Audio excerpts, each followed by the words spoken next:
अस्सलामुअलैकुम, खुशामदीद। अस्सलाम वालेकुम, क्या हाल है। उम्मीद है खैरियत से होंगे। अल्लाह पाक हम सबको अपने हिफ्ज़-ओ-मान पे रखे। आज की हमारी वीडियो एनईडी के पास पेपर 2007 के लिए है और इसके अलावा 2001 से 2006 तक के भी पास पेपर का सोल्यूशन मेरे चैनल के अंदर मौजूद है और इसी वीडियो के अंदर सारे लिंक ऐड कर दूंगा डिस्क्रिप्शन में ताकि आपके लिए आसानी हो जाए उन वीडियोज़ को देखने पर। तो स्टार्ट करते हैं। सबसे पहला सवाल हमसे कह रहा है कि मार्श गैस इज़, तो मार्श गैस मीथेन के तो एक रटा है चीज़ है। नेक्स्ट क्वेश्चन जो आपसे पूछ रहा, मोर इलेक्ट्रोनेगेटिव एलिमेंट इज, तो पूरे पीरियोडिक टेबल के अंदर आपको फ्लोरीन, आयोडीन, ब्रोमीन और सोडियम। तो मोर इलेक्ट्रोनेगेटिव एलिमेंट, ये तो रिपीट हुआ सवाल है, फ्लोरीन होता है। और अगर सबसे लेस इलेक्ट्रोनेगेटिव एलिमेंट पूछा जाए तो वो सीजियम होता है। तो 2001 से 2006 के दरमियान कहीं पे सवाल आया था तो वहाँ पे मैंने डिटेल भी बताया था। अच्छा चले आगे बढ़ते। MCQ number 3, which one of the following is strongest acid, तो HCl, HBr, HF और HI, ये भी रिपीट हुआ सवाल है, 2001 से 2006 के दरमियान कभी आ चुका है। अगर आप पुरानी वीडियो देखते हुए आ रहे हो तो फिर आपको ये सवाल खुद समझ में आ गया इसका आंसर क्या होना चाहिए। वैसे तो हमने सुना है कि HCl स्ट्रॉन्ग एसिड होता है, लेकिन ये सीरीज़ के हिसाब से बात हो रहा है कि भाई HF है, ठीक है, HCl है, HBr है और HI, ये सारे हैलोजन है। तो इनके दरमियान जो बॉन्ड होता है ना H और I के दरमियान बहुत ज़्यादा वीक होता है, तो ये आसानी से ब्रेक हो जाएगा, ये ज़्यादा आयोनाइज होगा, तो ये स्ट्रॉन्ग एसिड है among of the following. Otherwise HCl को तो अलग से हम काउंट करते हैं, भाई HCl स्ट्रॉन्ग एसिड होता है, HNO3 भी होता है, H2SO4 भी होता है। लेकिन अगर इस पूरे सीरीज़ की कंपेरिजन बात किया जाए तो यहाँ पर HI हमारे पास स्ट्रॉन्गेस्ट एसिड में आता है। अगला है substance which have same molecular formula but different structural formula और कॉल्ड। तो 4 ऑप्शन दिया हुआ है, आइसोटॉप्स, आइसोमर्स, आइसोमॉर्फस और आइसोबार। तो आइसो का मतलब ही होता है सेम के लिए होता है। तो एक में ऑप्शन लगाया हुआ आइसोटॉप्स, तो आइसोटॉप्स के अंदर होता है सेम नंबर ऑफ प्रोटॉन, यानी कि मुख्तलिफ तरह के एलिमेंट होंगे, वहाँ पर सबका जो प्रोटॉन का तादाद होगा सेम होगा। सबसे पॉपुलर आइसोटॉप जो हमने सुना वो यही होता है, H11 है, H21 है और H31। अगर मैं तीनों में चेक करूं तो यहीं से पता चल जाता है कि भाई तीनों के अंदर एक एक प्रोटॉन है। तो आइसोटॉप्स के अंदर सेम नंबर ऑफ प्रोटॉन होता है। मैं चारों ऑप्शन आपके सामने कर देता हूँ किसका क्या होगा। अच्छा, दूसरा जो है बी में जो है आइसोमर, आइसो का मतलब सेम, मर का मतलब जो होता है ये होता है मॉलिक्यूल के लिए, तो सेम मॉलिक्यूल होगा, आइसो का मतलब सेम, ठीक है। तो सेम मॉलिक्यूल होगा, लेकिन यहाँ पर हमारे पास स्ट्रक्चरल फार्मूला अलग अलग होता है। जैसे कि अगर मैं यहाँ पर यही फार्मूला लिख दूँ, C6H12O6, ये ग्लूकोज है, ठीक है, और एक और लिखता हूँ C6H12 और O6, ये फ्रक्टोज है। तो भाई दोनों का मॉलिक्यूलर फार्मूला सेम है, लेकिन दोनों का जब स्ट्रक्चरल फार्मूला आप चेक करते हो ना तो अलग अलग मिलता है। इसके अंदर स्ट्रक्चरल फार्मूला एल्डिहाइड का मतलब फर्स्टल ग्रुप आ जाता है और इसके अंदर कीटोन का आ जाता है। तो फिलहाल ये आइसोमर के अंदर आएगा, इसको आप बोलोगे आइसोमर। तो यहाँ पे जो ऑप्शन सही है वो बी सही है, क्योंकि वो यही कह रहा है कि same molecular formula but different structural formula. लगे हाथों सी भी देख लीजिए, सी के अंदर लिखा हुआ आइसोमॉर्फस, आइसो का मतलब सेम हुआ, मॉर्फस का मतलब होता है जो मॉर्फस MORPHS, आइसोमॉर्फस। तो यहाँ पर इसको आप बोल सकते हो शेप, ठीक है, शेप का हो या तो फॉर्म का हो, यानी कि दो कंपाउंड अलग अलग होते हैं लेकिन दोनों का शेप एक जैसा होता है। तो इस पेयर को, यानी कि दो कंपाउंड अलग अलग है लेकिन दोनों का शक्ल एक जैसा होने की वजह से उस पेयर को आइसोमॉर्फिज्म या तो आइसोमॉर्फस कह सकते हो। तो ये आपका एक और हो गया। और ये आखिरी में जो ऑप्शन दिया हुआ ये आइसोबार, हो सकता है कुछ बच्चे आइसोबार का इतना आप लोगों ने नहीं सुना हो। तो एक आइसोबार, आइसो का मतलब भी यहाँ चलो लिख ही देते, आइसोबार, आइसो का मतलब सेम है। अब यहाँ क्या चीज़ सेम होता है, यहाँ पर मास नंबर सेम होता है, एलिमेंट अभी आपके अलग अलग मिलेंगे और मुख्तलिफ एलिमेंट के आपको मास नंबर सेम मिलेंगे। बल्कि मेरे, अच्छा, एक आइसोबर हो गया, एक आइसोटॉप्स हो गया, क्योंकि तीनों ना मिलता जुलता, एक आइसोटोन भी होता है। तो मेरे चैनल के अंदर ना आपको इन तीनों का डिटेल भी अलग से एक वीडियो में मिल जाएगा, अगर आप देख लीजिएगा तो आपको बहुत आसानी से समझ में आ जाएगा कि आइसोबार, आइसोटॉप्स और आइसोटोन में क्या डिफरेंस होता है। आइसोबार के अंदर अगर बहुत आसानी से बताया जाए तो आइसोटॉप्स के अंदर प्रोटॉन की तादाद सेम होती है, आइसोबार के अंदर न्यूट्रॉन की तादाद सेम होती है, यानी कि एलिमेंट अलग अलग होंगे, सॉरी हाँ, एलिमेंट अलग अलग होंगे, न्यूट्रॉन की तादाद नहीं, मास नंबर की तादाद सेम होगी। और आइसोटोन के अंदर ये होता है कि एलिमेंट अलग अलग होंगे, उसके अंदर न्यूट्रॉन एक जैसा आ जाता है। तो खैर आप आगे जाइएगा, फिर मैं एग्जाम्पल के साथ मेरे चैनल के अंदर मौजूद है, लिंक इसी वीडियो के डिस्क्रिप्शन में ऐड कर दूंगा तो आप देख लीजिएगा। तो इस सवाल में जो जो पॉसिबिलिटीज़ हो सकती थी मैंने आपको सारा डिटेल बता दिया। आगे बढ़ते, लिखा हुआ है MCQs 5, a solution has 1 × 10⁻³ proton concentration. ये सवाल पहले भी रिपीट हुआ है। प्रोटॉन का मतलब हुआ H पॉजिटिव, ठीक है, दोनों बराबर ही होता है। H और P आप बराबर नहीं हो बोल सकते हो, क्योंकि हाइड्रोजन के अंदर इलेक्ट्रॉन भी अभी प्रेजेंट होता है, लेकिन जब हाइड्रोजन से इलेक्ट्रॉन निकल जाता है तो H पॉजिटिव बन जाता है, प्रोटॉन के बराबर हो जाता है। तो यहाँ पे उन्होंने प्रोटॉन की वैल्यू कितनी दी हुई, 1 × 10⁻³ तो इसका मतलब है कि इसकी वैल्यू भी इसके बराबर हो जाएगी। अब आपने इधर निकालना है pH इसका, तो pH का फॉर्मूला लगा लीजिए, -log H पॉजिटिव होता है, ठीक है, और चलिए लिख देते हैं pH = -log और H 1 × 10⁻³ अब इसमें इतना ज़्यादा मेहनत करने की ज़रूरत नहीं है, पहले भी सवाल रिपीट हुआ है। बस जो भी है ना, इधर जो आपको नज़र आएगा, कभी भी ना 5 आपको पेपर के अंदर देगा नहीं, आपको हमेशा यहाँ पर ऐसा वैल्यू देगा, अगर बिना कैलकुलेटर के सॉल्व करवाना है तो यहाँ पे 1 × 10⁻³ कोई भी वैल्यू देगा, यहाँ पे -3 -4, तो जो भी वैल्यू हो ना उसको आप लोग लिख देना यहाँ पे पॉजिटिव में, ठीक है, वो आंसर आपका कन्वर्ट हो जाएगा पॉजिटिव पे। और प्लस लिखने की जरूरत सिर्फ समझाने के लिए लिखा है, क्योंकि पीएच कभी नेगेटिव होता ही नहीं। पीएच के स्केल जब देखते हो तो सबसे छोटी वैल्यू 0 होती है और सबसे मैक्सिमम वैल्यू 14 होती है, तो स्केल का रेंज होता है। कुछ बच्चों को लगता है पीएच का स्केल का रेंज 1 से स्टार्ट होता है 14 में जाता है, लेकिन पीएच स्केल का जो रेंज है वो 0 से स्टार्ट होता है और 14 में जाता है। तो इसका आंसर कौन सा सही हुआ, सी सही हुआ यहाँ पर। अगला है rate of reaction is affected on the following factor except. भाई रेट ऑफ रिएक्शन किस किस पर डिपेंड कर रहा होता है, तो ये 2001 में भी सवाल आया था, 2002 में, तो मैंने आपको 7 फैक्टर बताया था, तो उसमें से 3 इसके अंदर, जैसे बी में लिखा हुआ कंसंट्रेशन ऑफ रिएक्टेंट, हाँ भाई डिपेंड करता है, टेम्परेचर में भी डिपेंड करता है, सरफेस एरिया में भी डिपेंड करता है। इसके अलावा और किस पे डिपेंड करता है, तो नेचर ऑफ रिएक्टेंट पे डिपेंड करता है। इसके अलावा रेडिएशन में यानी सनलाइट वगैरह, इसके अलावा कैटलिस्ट पे भी डिपेंड करता है, और इन केस अगर वो गैस है तो फिर प्रेशर में भी डिपेंड कर जाता है। सिर्फ एक नज़र है सरफेस टेंशन, तो सरफेस टेंशन एक अलग टॉपिक है, तो यहाँ पे आपका बी ऑप्शन सही होगा। 7वें में पूछा जा रहा है विच वन इज पोलर मॉलिक्यूल, तो भाई इसके अंदर पोलर मॉलिक्यूल कौन सा है, तो H2O इसके अंदर पोलर मॉलिक्यूल होता है। इसका एक अलग से वीडियो मेरे चैनल के अंदर बना हुआ है, वो देख लीजिएगा तो और क्लियर होगा कि पोलर मॉलिक्यूल और पोलर बॉन्ड अलग होता है। अगर जैसे CO2 की अगर हम बात करें ना, तो CO2 ये बॉन्ड अगर मैं बात करूँ ना इसके अंदर के भाई बॉन्ड कौन सा, तो बॉन्ड यहाँ पर पोलर है। और अगर मैं पूछूँ कि CO2 कंपाउंड कौन सा है, तो ये नॉन पोलर है।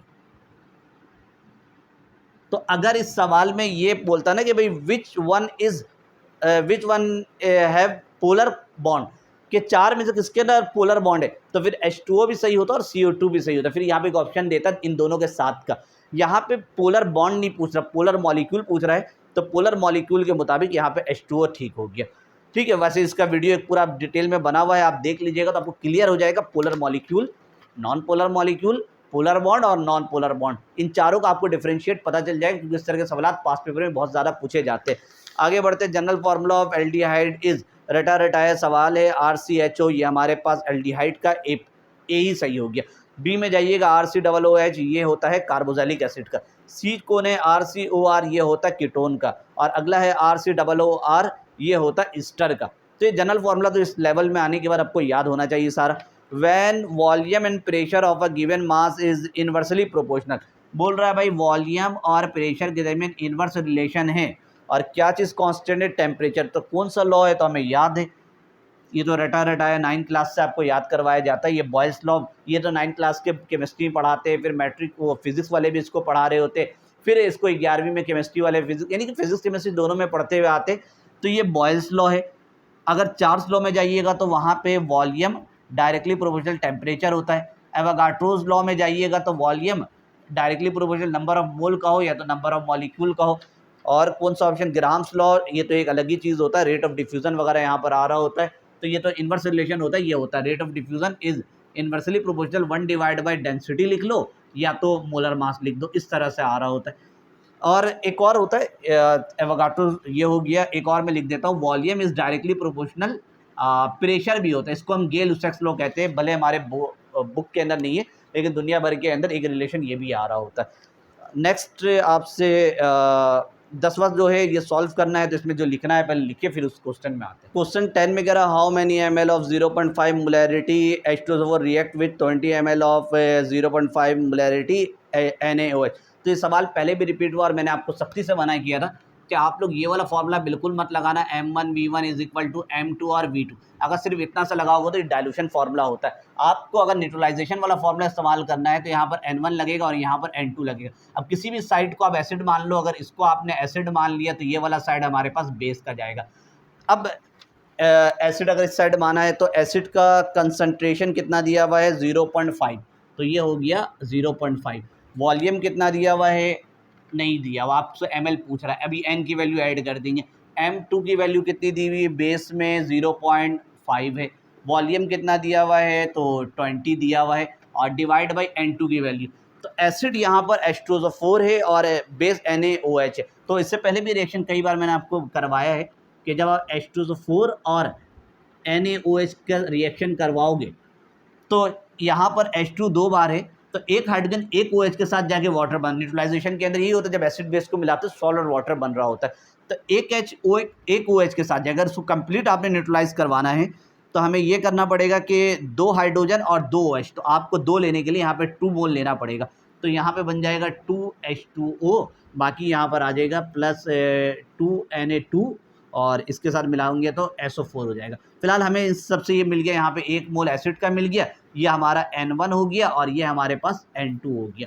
तो N1 की वैल्यू कितनी आ गई 1 आ गई, N2 की वैल्यू कितनी आ गई 2 आ गई। अब इसको हमें फटाफट सॉल्व करना है, तो भाई 0.5 से 0.5 कट गया, ठीक है। और अगर हाँ इधर जाइएगा तो 2 1 जा 2 हो गया और ये यहाँ पे 2 10 हो गया, तो V1 की वैल्यू कितनी हो गई 10 हो गई। तो देखिए वहाँ पे 10 आंसर नज़र आ रहा होगा कोई सा, हाँ B। अगर आप लोग ना यहाँ पे 2 नहीं लगाते, आप लोग डायरेक्ट M1 और M2 वाला फॉर्मूला लगता है, तो फिर आपका नहीं 2 से डिवाइड, ये वैल्यू आपको मिलती नहीं तो आप डिवाइड नहीं करते, आप आंसर क्या लगाते 20, तो फिर आप A लगा देते। फिर आपका जो OMR शीट है जब वो कंप्यूटराइज चेक होता तो वहाँ पे इसको क्रॉस कर देता है। तो बहुत सारे बच्चे ये N लगाते नहीं, डायरेक्ट M1 V1 और M2 V2 लगा के गलत कर देते, आपका आंसर गलत हो जाता है। अगला आते हैं क्वेश्चन 11 में, 2 gases A and B have densities 0.065 and 1.05 respectively. The ratio of rate of diffusion is, rate of diffusion का आपको रेशियो वगैरह पूछ रहा है, तो अभी हमने लिखा भी तो रेट ऑफ डिफ्यूज़न और इन्वर्स रिलेशन होता है 1 डिवाइड बाई डेंसिटी वाला इस तरह का। तो रेट ऑफ डिफ्यूज़न जब आप पढ़ते हो तो पूरा आपको डेरिवेशन वगैरह करवाया जाता है।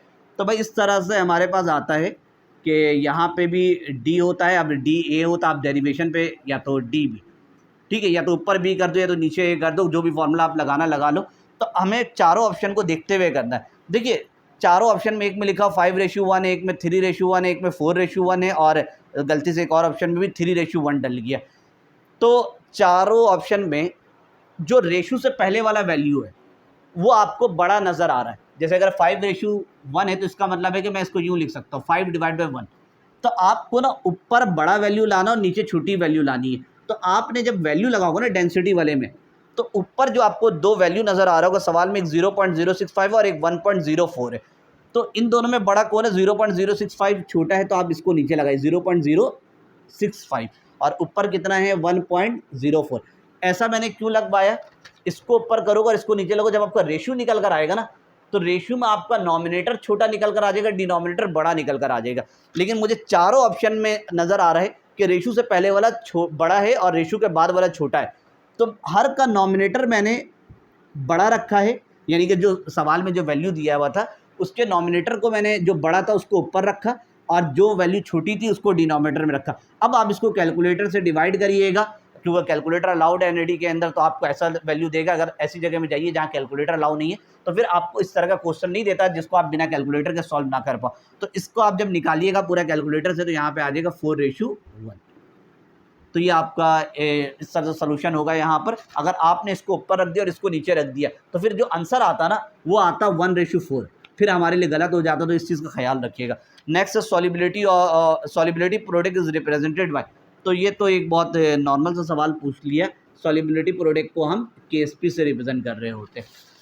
नेक्स्ट अगला question, molecular formula of xylene is, तो पहले भी इसके बारे में कई बार हमने बात किया हुआ था कि ज़ाइलिन, टॉलिन, सबसे पहले बेंजीन होता है, बेंजीन से जब एक हाइड्रोजन निकलता है और CH3 लगता है तो टॉलिन हो जाता है। जैसे अगर बेंजीन लिखूँ तो C6H6 होता है। जब एक हाइड्रोजन निकाल दिया जाए यहाँ पे 5 और अगर एक CH3 लग गया तो ये टॉलिन बन गया। फिर एक और यहाँ पे 4 और यहाँ पे 2, यानी कि 2 हाइड्रोजन निकाल दिए, 2 CH3 लग जाए तो ये ज़ाइलिन। वैसे पास पेपर में ये 2001 से 2006 के दरमियान कई बार आया है, तो मैंने इसका पूरा स्ट्रक्चर बना कर करवाया था। क्योंकि बार बार स्ट्रक्चर बनाऊंगा तो वीडियो सारी लंबी होती जाएगी, तो आप पुरानी वीडियो देखते हुए आए होंगे तो फिर ये आपको खुद समझ में आ जाएगा इसका आंसर क्या था। अगला आपसे कह रहा है कि what volume of 400 ml sample of gas at 760 torr occupy when the pressure is changed to 2 atm। ये आपको कुछ सवाल पे गौर करोगे तो वॉल्यूम और फिर प्रेशर दिया हुआ है, और आपसे फिर से वॉल्यूम प्रेशर, यानी कि 2 वॉल्यूम 2 प्रेशर है। तो इसका मतलब है कि ये बन गया हमारे पास नॉर्मल सा बॉयल्स लॉ।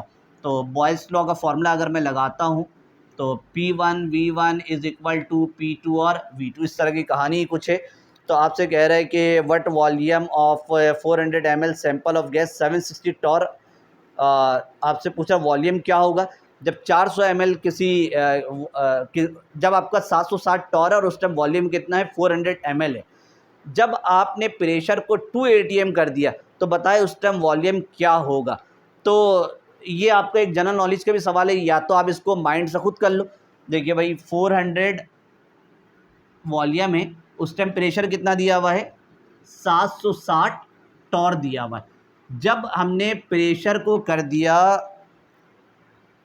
200, बल्कि मैं यहीं पे फॉर्मूला से करवा देता हूँ, आसान हो जाएगा आपके लिए। तो यहाँ पे मैं लिख देता हूँ वॉल्यूम और प्रेशर है 760, वॉल्यूम कितना दिया हुआ है 400 दिया हुआ है। P2 कितना है P2 में आइए, P2 आपको है 2 atm। तो 2 मल्टीप्लाई बाई एटीएम को ना टॉर में आपको बदलना पड़ेगा, क्योंकि ये जो 760 है टॉर में, तो इसको भी 760, तो 2 को 760 से मल्टीप्लाई कर दीजिए और V2 आपका इससे निकल कर आ जाएगा। तो एटीएम को टॉर में बदलने के लिए आपको, यार बच्चे बाज़ों का भूल जाते हैं सर कब मल्टीप्लाई करना है कब डिवाइड करना है। तो देखिए दुनिया में कहीं पर भी जाइए, एक बैंक के बाहर एटीएम मशीन होता है, ये हमें पता होता है, ठीक है। तो ए और टी, बल्कि यूँ लिख देता हूँ, टी का मतलब टॉर, ठीक है, और ए का मतलब एटमॉस्फेयर, ठीक है, मिलता हुआ। एटीएम से टॉर में जाने के लिए एम से जो चीज़ आए, तो एम से क्या आता मल्टीप्लाई, और 760 तो आपको याद होना चाहिए। तो ये आपका 760 में से ये 760 कट गया और यहाँ से 2 से यहाँ पे 2 1 जा 2, तो आपका ये हो गया 200, ये आपका वॉल्यूम निकल कर आ जाएगा 200। नेक्स्ट है अच्छा, ये तो हो गया फॉर्मूले के ज़रिए। बाकी आप कॉन्सेप्चुअल माइंड से भी आप निकाल सकते हो कि वॉल्यूम और प्रेशर के दरमियान इन्वर्स रिलेशन होता है। जब 400 ml में 760 है, तो जब ये डबल हो जाएगा तो वॉल्यूम क्या हो जाना चाहिए, हाफ हो जाना चाहिए। इन्वर्स रिलेशन है ना, बॉयल्स लॉ है ये। बॉयल्स लॉ में यही होता है कि भाई volume is inversely proportional 1 divide by pressure. अगर मैं प्रेशर को बढ़ाऊंगा तो वॉल्यूम कम हो जाएगा। वो कितना है भाई, स्टार्टअप में 760 है, 400 ml है। जब वो कह रहे हैं 2 atm, 2 atm का मतलब है कि प्रेशर को हमने डबल करना है, यानी कि 2 मल्टीप्लाई बाई 760, तो ये हमारे पास कुछ हो जाना चाहिए, डबल होगी ना प्रेशर हमारे पास। ये ऐसे ही देख लो, प्रेशर जब डबल हुआ तो वॉल्यूम कितना होगा, हाफ होगा। तो 200 का हाफ, 400 का हाफ कितना होना चाहिए, 2 हाफ 200। तो आंसर कहीं से भी आप निकाल सकते हो। अगर आप वो मुश्किल लग रहा है थोड़ा आपको समझना, तो आप फॉर्मूला लगा के कर लीजिएगा, आपके लिए आसानी हो जाएगी।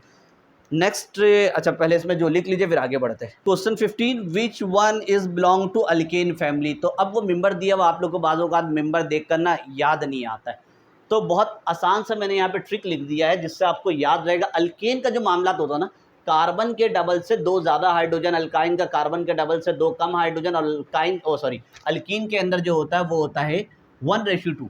अब हो सकता है आपके पल्ले नहीं पड़े क्या लिखना चाह रहे हैं, मैं आपको समझाता हूँ। जैसे ये जो मेंबर है ना C2H6, ये तो आप लोग जानते हो इथेन होता है। यहाँ पे आप देखो कार्बन 2 है ना, कार्बन का डबल कितना होगा 4, और डबल से 2 ज़्यादा, तो 4 में 2 और ऐड कर दो तो कितना हो जाएगा 6। इसका मतलब ये मेंबर हो गया अल्केन का, ये C2H6 यही लिखा हुआ है, कार्बन के डबल से 2 ज़्यादा हाइड्रोजन। ये मेंबर तो चलो आसान है। एक मेंबर CH4 मीथेन होता है, ये भी अल्केन का मेंबर है, ये भी अल्केन का। अब कैसे हमें याद रहे भाई, देखिए हाइड्रोजन 1 है, 1 का डबल कितना होता है 2, 2 कार्बन के डबल से 2 ज़्यादा, 2 में मजीद 2 ऐड कर दो 4 हो गया। देखिए हाइड्रोजन 4 है। इसी तरह से अगर एक अल्कीन का मेंबर मैं उठा लूँ C3 और H8, तो ये मेंबर अल्केन का है कि नहीं, अभी चेक हो जाएगा। ये देखते हैं भाई, अल्केन का 3 का डबल ये रहा कार्बन के डबल से 2 ज़्यादा हाइड्रोजन, 3 का डबल 6, 6 में 2 ऐड करिए 8, बिल्कुल 8 है। थोड़ा और आगे बढ़ाकर मैं चेक कर लूँ इसको, क्योंकि आप घर जाके इसको चेक कर सकते हो। एक मेंबर मैं लिख रहा हूँ भाई C8 और H18। अब आपसे मैं पूछूं, बताओ ये कौन सा मेंबर है, अल्केन का, अल्कीन का, एल्काइन का? ALK तो कांस्टेंट होगी, ये तो कंफर्म है। अब ये आपको समझ में नहीं आता अल्केन का, अल्कीन का, एल्काइन का, तो अब चेक करो 8 का डबल कितना होता है 16, 16 में 2 और ऐड कर लो, ये रहा कार्बन के डबल से 2 ज़्यादा हाइड्रोजन होगा 18, इसका मतलब ये अल्केन का मेंबर है। तो इस तरह से ना ट्रिक निकल कर आ जाता है। ये तो हो गया अल्केन का। अब पेपर में इन्होंने जो पूछा which one is belong to alkane family, तो एक CH4 है, दूसरा C2H6 और तीसरा जो है एक C5H12 भी नजर, वो भी मैं चेक करवा देता हूँ आपको, मैं वेरीफाई हो रहा है कि नहीं हो रहा है। देखिए 5, 5 का डबल 10, 10 में 2 और ऐड कर लो 12, इसका मतलब ये भी किसका हो गया, अल्केन का मेंबर हो गया। तो आप इसमें क्या लगा सकते हैं, ऑल ऑफ दिस। ये बात तो हो गई अल्केन के, लेकिन मैं अल्कीन का भी लिख रहा हूँ। अल्कीन का क्या होता है, कार्बन के डबल से 2 कम हाइड्रोजन होता है। तो ऐसे कि मैं यहाँ मेंबर लिखता हूँ C2 और H2। आप लोगों ने ये टॉपिक पढ़ा हुआ होगा, इथाइन, हाँ इथाइन के नाम से जाना जाता है। इसका मतलब ये मेंबर किसका हुआ, अल्काइन का हो गया। क्या ये देखिए कार्बन के डबल से 2 कम हाइड्रोजन, देखिए कार्बन 2 है, 2 का डबल कितना हुआ 4, 4 से 2 हाइड्रोजन कम करिए 2 आना चाहिए, बाकी में 2, इसका मतलब अल्काइन का। इसका थोड़ा और मेंबर बढ़ाता हूँ, मेंबर में मैं करता हूँ C4 और H6, ये अल्काइन का मेंबर है कि नहीं है, तो मैं चेक करवा देता हूँ।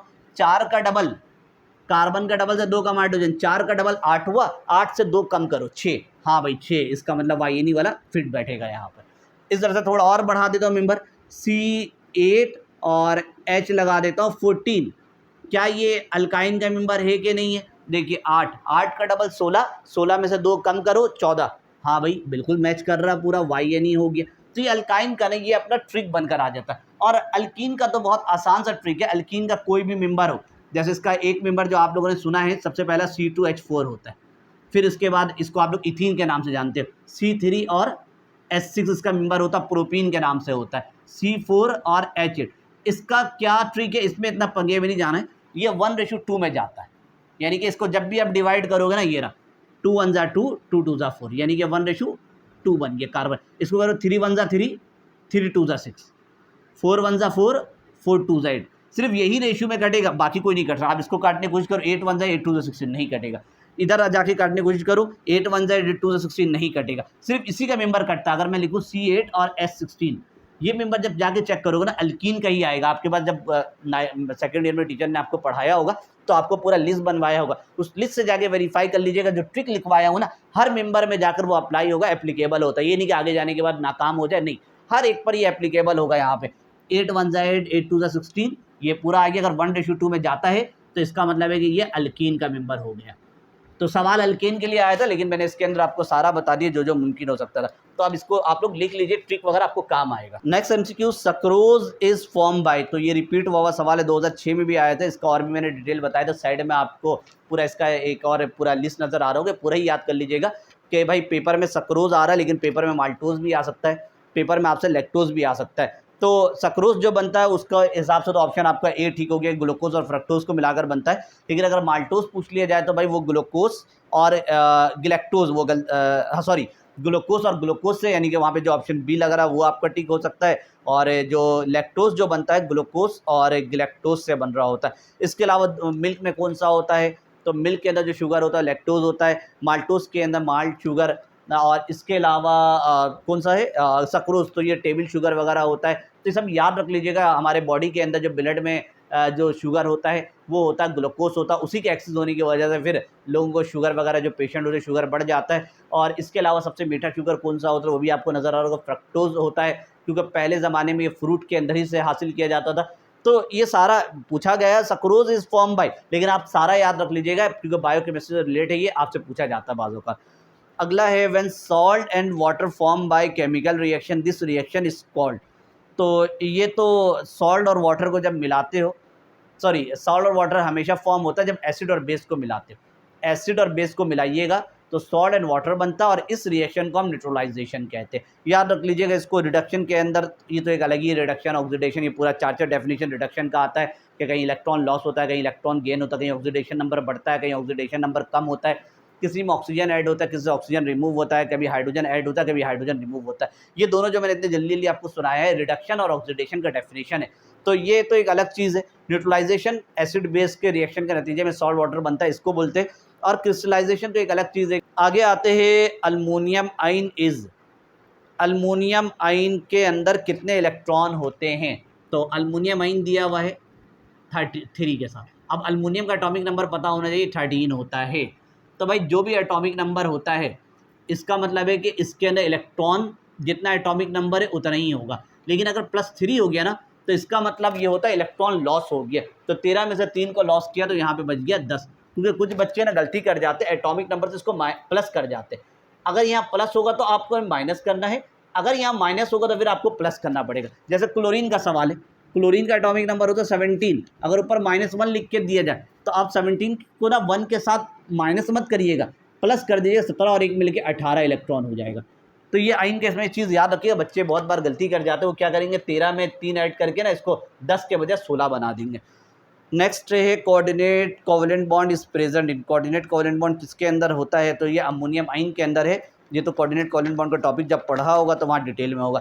सिग्निफिकेंट फिगर इज, तो ये रूल पूरा आपको याद होना पर चाहिए। 5 रूल होता है, मेरे चैनल के अंदर भी ऐड किया हुआ, वहाँ जाकर देखना चाहो तो देख सकते हो। लिंक इसी वीडियो को डिस्क्रिप्शन में ऐड कर दूंगा। क्योंकि सिग्निफिकेंट फिगर से रिलेटेड सवाल पूछा जाता है, ये फिजिक्स के अंदर भी पूछा जाता है। कभी ये फिजिक्स में आ जाता है, कभी ये केमिस्ट्री के अंदर आ जाता है। तो यहाँ पे रूल के मुताबिक जो सिग्निफिकेंट फिगर है वो 5 है, 807.30।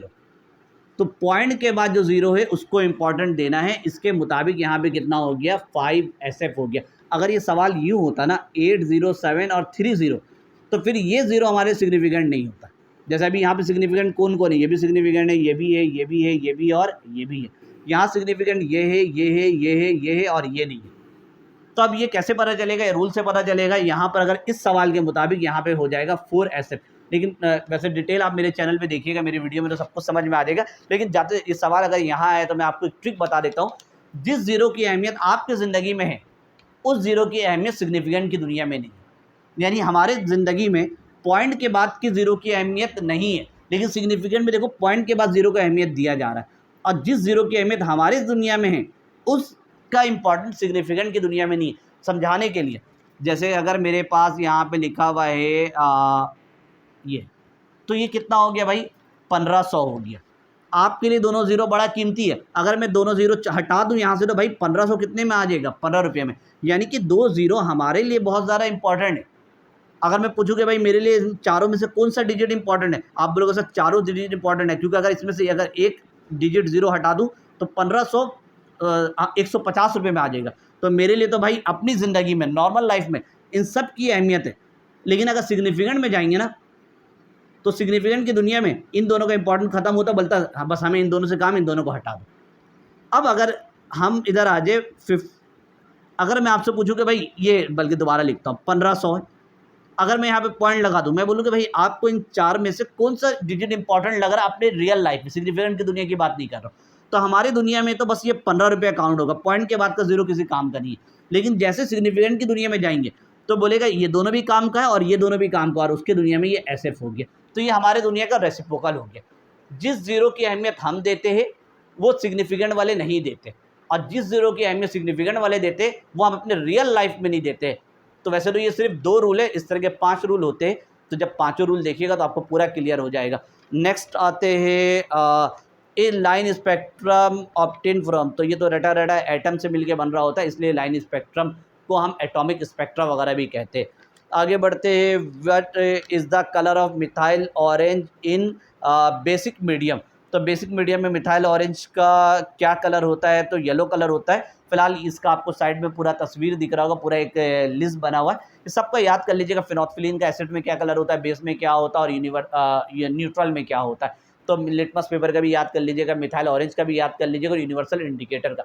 घूमते फिरते कोई सा भी आता रहता है, ये नहीं कि बेसिक मीडियम है तो आप पेपर में आपसे बेसिक मीडियम पूछ ले, कुछ और भी पूछ सकता है। आगे है which one of the following food group provide maximum energy of the body per day. तो ये मुझे आपको समझाना पड़ेगा, पहले इसमें लिख लीजिए। इस सवाल के 2 जवाब हो सकते हैं मामूली से फ़र्क पे। देखिए सवाल से पहले थोड़ा सा इसको समझना है कि हमें रोज़ कितनी एनर्जी चाहिए होती है एक नॉर्मल अडल्ट के लिए। कम से कम 2500 और मैक्सिमम आपको 3000 कैलोरी चाहिए होता है। अब जो हमें एनर्जी वगैरह मिलता है, तो अगर 1 ग्राम कार्बोहाइड्रेट हम लेते हैं तो उससे हमें 4 कैलोरी मिलता है, 1 ग्राम प्रोटीन से हमें 4 कैलोरी मिलता है, लिपिड के अंदर फैट और ऑयल दोनों आ जाता है, 1 ग्राम से हमें 9 कैलोरी मिलता है। यानी कि हमें लिपिड यानी कि फैट और ऑयल से ज़्यादा एनर्जी मिल रहा है। लेकिन इसका जवाब अब यहाँ पर आप लोगों को लगेगा अच्छा फैट इसका जवाब होना चाहिए। तो देखिए डेली जो हमें एनर्जी चाहिए होता है ना, ये भी आपने याद रखना है।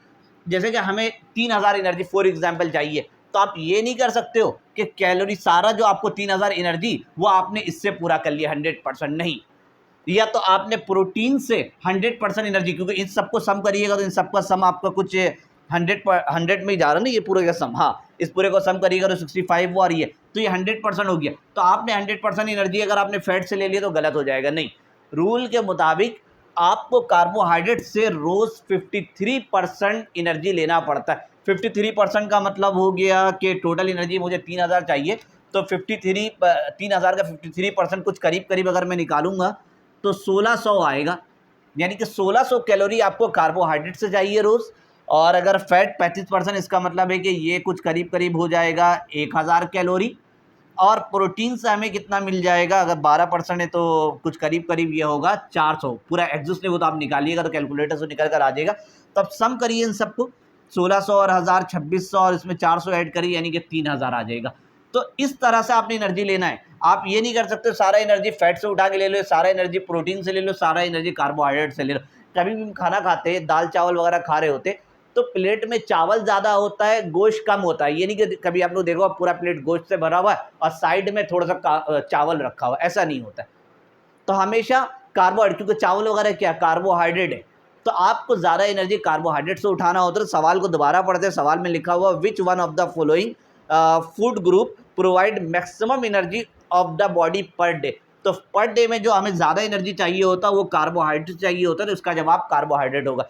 अब इसका जवाब फैट कब हो सकता था, जो इसके अंदर फैट का ऑप्शन दिया हुआ है। अगर सवाल ये होता which one of the following food group provide maximum energy, इसके बाद लिखा हुआ होता ऑन ब्रेक डाउन, यानी कि जब ये हाइड्रोलाइसिस में अगर हमें ब्रेक डाउन होता है तो कार्बोहाइड्रेट जब ब्रेक डाउन वगैरह होता है तो ये 4 ग्राम में 1 ग्राम में 4 कैलोरी देता है, प्रोटीन 1 ग्राम में 4 कैलोरी देता है, और लिपिड यानी कि फैट और ऑयल 1 ग्राम में 9। तो अगर हाइड्रोलाइसिस या ब्रेक डाउन की बात होती तो वहाँ पर मैं इसका आंसर लगा सकता था इसके मुताबिक फैट में। यहाँ पर जो सवाल है इसके मुताबिक आपको जो आंसर ठीक होगा वो कार्बोहाइड्रेट में होगा। तो ये आप लोग देख लीजिएगा अच्छे से।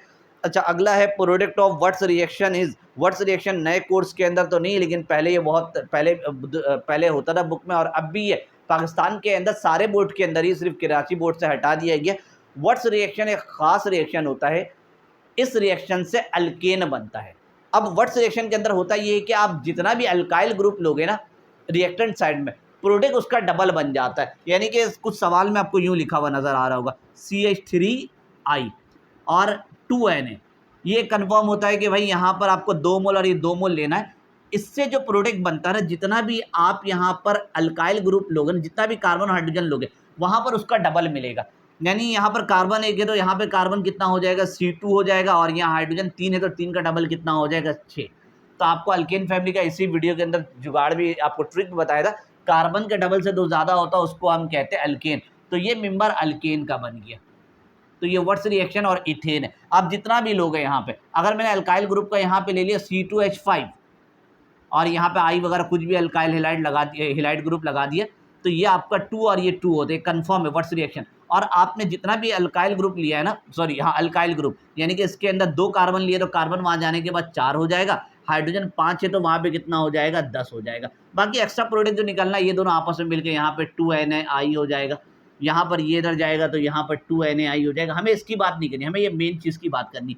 ये भी अल्केन का मेंबर है। देखिए कार्बन का डबल 8 में 2 ऐड करिए 10, यानी कि अल्केन का मेंबर है। तो यही हमसे पूछ रहा है कि भाई एक रिएक्शन दे दिए, product of what's reaction 2CH3I और 2Na, तो ये वाला दिया है तो इसके नतीजे में यही बनेगा। अगर अल्काइल मेंबर में कभी ये दे दे भाई कि भाई C5 और H11 और I, बोलेगा भाई बताओ ये व्हाट्स रिएक्शन है, इससे प्रोडक्ट कौन सा बनने वाला है, तो 5 का डबल 10, हाइड्रोजन 11 का डबल 22। अब ये क्या अल्केन का मेंबर है क्या नहीं है, तो 10 का डबल कितना होता है, 20, 20 में 2 ऐड किया 22 बन गया। तो ये फिलहाल इतना दूर तो नहीं जाएगा, इतने ही करीब करीब में रखे CH3 या तो C2H5 यहीं पर जा रहा होता है। तो ये हमेशा वर्ट्स रिएक्शन से आपको जो प्रोडक्ट मिलता है वो डबल मिल रहा होता है वहाँ पर। अच्छा जी, अगला आखिरी वाटर गैस इज़, तो माजी में कई बार आ चुका है। वाटर गैस किसका मजमुआ है? तो भाई ये है CO+H2, इसको हम कहते हैं वाटर गैस। इसके साथ साथ मैंने एक कोल गैस भी बताया था कि वाटर गैस के साथ जब आप मीथेन गैस को मिला देते CH4 को, तो इसको हम कहते हैं कोल गैस। और एक मैंने आपको एक और भी बताया था, कार्बोजन गैस के नाम से था। कार्बोजन गैस भले दूसरे बोर्ड के अंदर मौजूद होता है, तो उसका कार्बोजन गैस का फॉर्मूला होता है CO2 प्लस का O2। तो ये आपका 2007 का सवाल यहाँ पर फाइनली मुकम्मल हो गया। अब अगली जो वीडियो होगी 2008 के लिए होगी, और पुरानी जो वीडियोज़ है उसका लिंक इसी वीडियो को डिस्क्रिप्शन में ऐड कर दिया। तो मिलते हैं आपसे आगे की वीडियो में, तब तक के लिए अल्लाह हाफिज़।